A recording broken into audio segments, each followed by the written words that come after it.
All right, we have left to right, senior right fielder Darius Hill, Coach Randy Mazey, and junior left-handed starter Nick Snyder. We'll get started with an opening statement from Coach. Yeah, great win for the Mountaineers. Been told the guys in the post-game huddle that when you start the season, tell the team all the time that you want to be playing your best baseball at the end of the year. And everything you go through during the season, the wins, the losses, the traveling, the getting walked off, the walking off, learning about your team, shuffling lineups, it's all really, really valuable experience. And if you learn from it, that's how you play your best baseball at the end of the year. And I think we are right now. We wouldn't be anywhere near where we are this year without these two guys beside me. And just happy to have them in the program, doing as well as they're doing. But I really like where the Mountaineers are right now.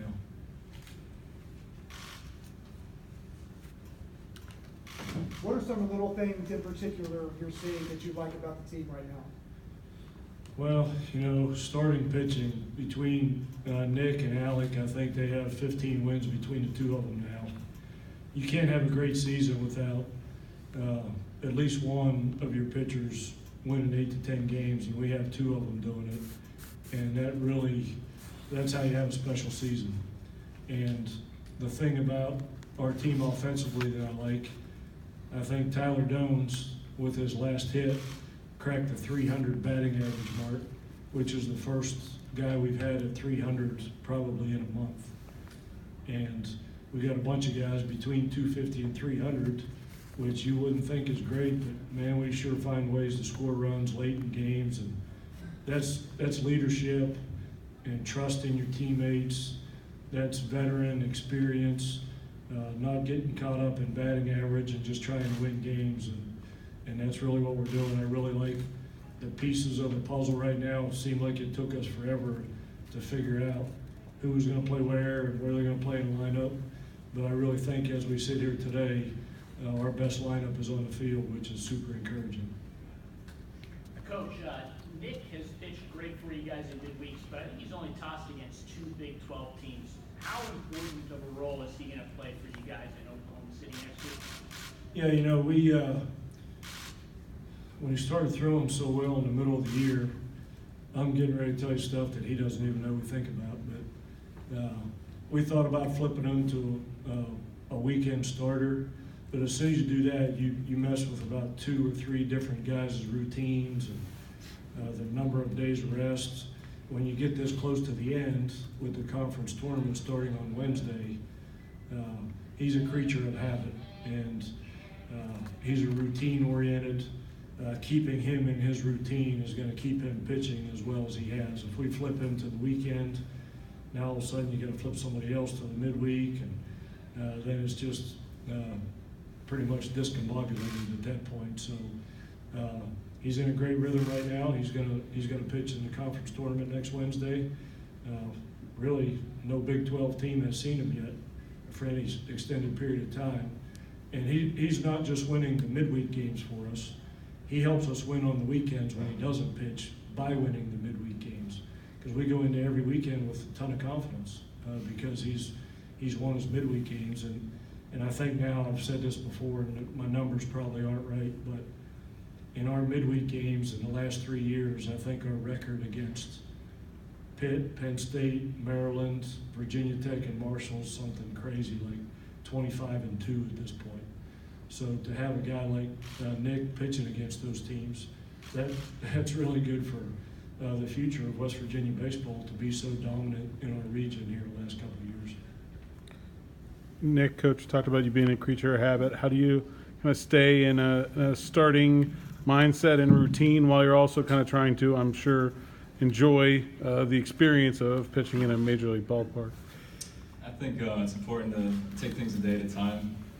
Like Coach Mazey mentioned, I'm routine driven, so I kind of plan my days out ahead of time, and just being able to see a few days in advance, knowing what I have to do on any given day has been really vital to my success so far. Did you get a chance to enjoy it? Absolutely, yeah. This was a great experience.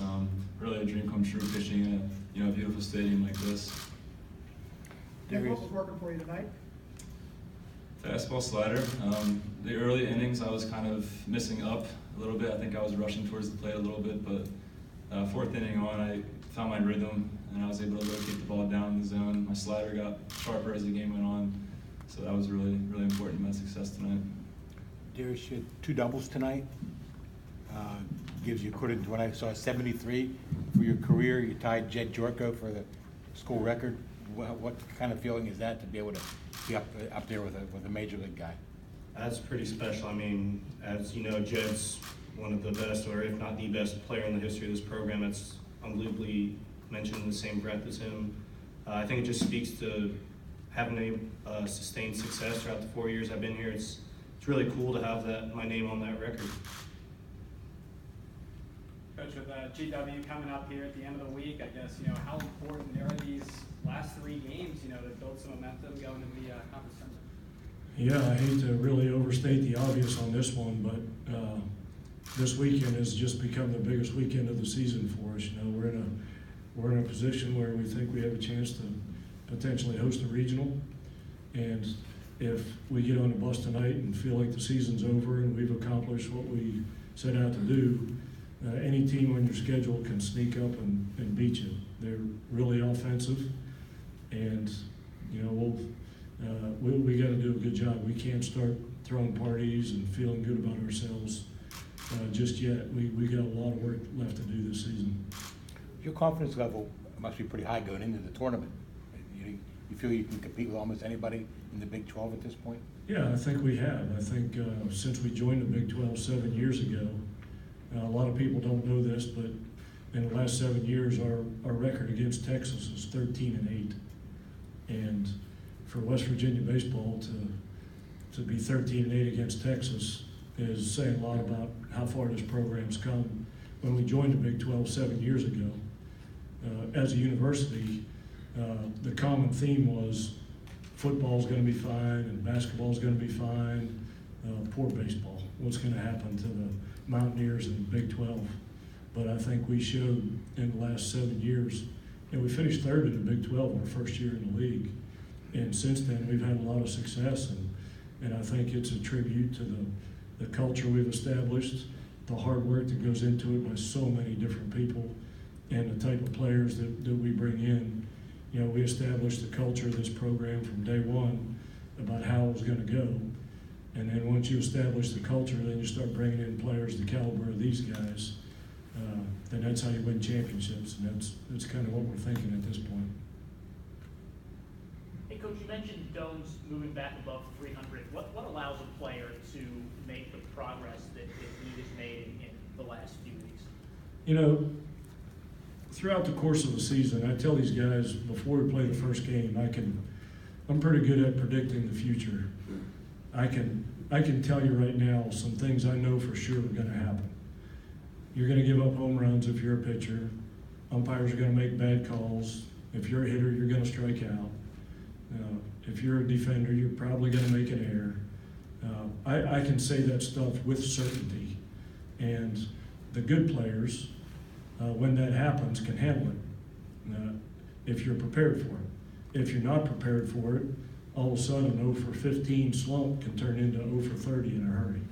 But over the course of 60 games, Darius will tell you, some days the baseball looks like a beach ball coming in there, and other days it looks like a tic-tac. You go through ups and downs, and good players can handle the downs and the ups, and that's what Doan's hasn't been swinging the bat all that great lately, but he went down to Kansas State, got a swing off, led off the game with a home run Friday and Saturday, and now it looks like he's got his swing back. He's driving some balls like he's capable of, and I think the thing that propelled us these last 4 or 5 games was Darius's walk-off home run against TCU. Sometimes it just takes one swing of the bat, not just to get you going, but get the whole team going. And I really think that changed our offense when we came back and won that game. So hate to put too much emphasis on one hit, but that may go down as one of the biggest hits in the history of Mon County Ballpark at this point. Coach, kind of hit on it a little bit earlier, but in the 7 years you've been here, the program has gone from a kind of an also-ran within the university playing in the Coliseum parking lot to what it is now. I mean, what does that mean to you, as a head coach, that you've seen that through to the point where fans are traveling to Pittsburgh and Blacksburg, Virginia to watch your team play? Yeah, I tell these guys all the time that they have no idea how many people they're playing for. There's only 2 Division I schools in our state, and there's Mountaineer fans everywhere. When they put this jersey on, don't take it lightly, man. You're representing your teammates, your coaches, the administration, the students at WVU, but all the fans across the state of West Virginia that are now starting to tune into the radio and watching the web stream and getting excited about Mountaineer baseball, and that's important. It was evident, that first year when we played a lot of games in Charleston and Beckley and Princeton, the crowds in those towns were just as good as the ones in Morgantown. So there's Mountaineer fans everywhere, and if they would buy into that, which I think they have, it's a lot easier to motivate yourself as a player if you're playing for something bigger than yourself. And I think that's what these guys are doing. They know, especially in a game like this, the Backyard Brawl, I mean, you're talking about representing millions of West Virginia people out there in one game. And I think they're starting to get the concept and grasp the concept. But every time you have a new class come in, you got to explain it to them all over again. But these guys are veterans and have been around a while, and the new guys wouldn't understand half of what they know if it wasn't for guys like Darius teaching them the ropes when they get here. To be clear, Nick's going to pitch in relief in the tournament? No, Nick's going to start the first game. We play on Wednesday. He'll be starting Wednesday? He'll get the first game in the conference tournament regardless of who we play. Randy, 4 years ago I remember talking to you. You were pushing to push the start of the season up and make baseball more of a summer sport. Is there any traction in that proposal since then? There is absolutely, positively zero traction. But it's a real shame. We've gotten, I don't know if you guys are aware, but there was a vote to add another paid assistant coach to college baseball within the last couple of weeks. College baseball right now is the single most underfunded sport in all the NCAA. With the amount of scholarships we get versus the number of players on the team, we have the lowest coach-to-player ratio of any sport in the NCAA. Since I've been involved in college baseball, scholarships have been cut from 13 to 11.7. Games have been cut. And now we've had rosters have been limited. And now nationally we tried to do something for the benefit of college baseball, and it got defeated. And rightfully so. Very few teams make money playing college baseball. West Virginia operates at a tremendous deficit, like most programs. And until we start making revenue as a sport, then I don't blame anybody for not wanting to add more expenses. You'd be crazy to want to add more expenses to a program that's already losing a ton of money. We got to find a way to generate revenue in our sport. And I'm convinced beyond a shadow of a doubt, and Darius and I talk about this all the time, that the way to do it is to play in the summertime. We play a lot of games. I remember one year we played the Backyard Brawl at Pitt. I think it was March 25th. I was coaching third base when the first pitch was thrown. There were 18 people in the stands. That doesn't even constitute a brawl. There's not enough people to make up a brawl. But if we played Pitt on July 4th weekend, we'd have to build bigger stadiums, and I think across the board, the Big Ten, Michigan versus Ohio State baseball weekend on July 4th, when you're talking about tens of thousands of people that in our current state of college baseball, we're not making revenue, so we're never going to make progress, I don't think, in this sport until we do something drastic. This has been a real slap in the face, not getting the third assistant passed, and everybody's upset about it.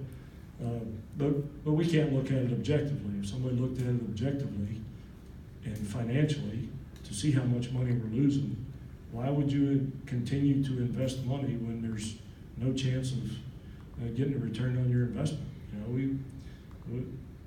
we have to play in the summertime. You know, and you live in Morgantown, West Virginia in the summertime. You know, the Black Bears outdraw us in our own park just because they play in the summertime. It's not a school night.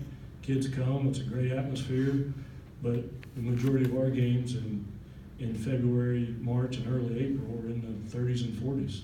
And why would you come to a baseball game when there's 38 degrees and spitting rain at 3 o'clock on a Wednesday? I wouldn't go if I didn't have to, you know. So thanks for opening that can of worms for me.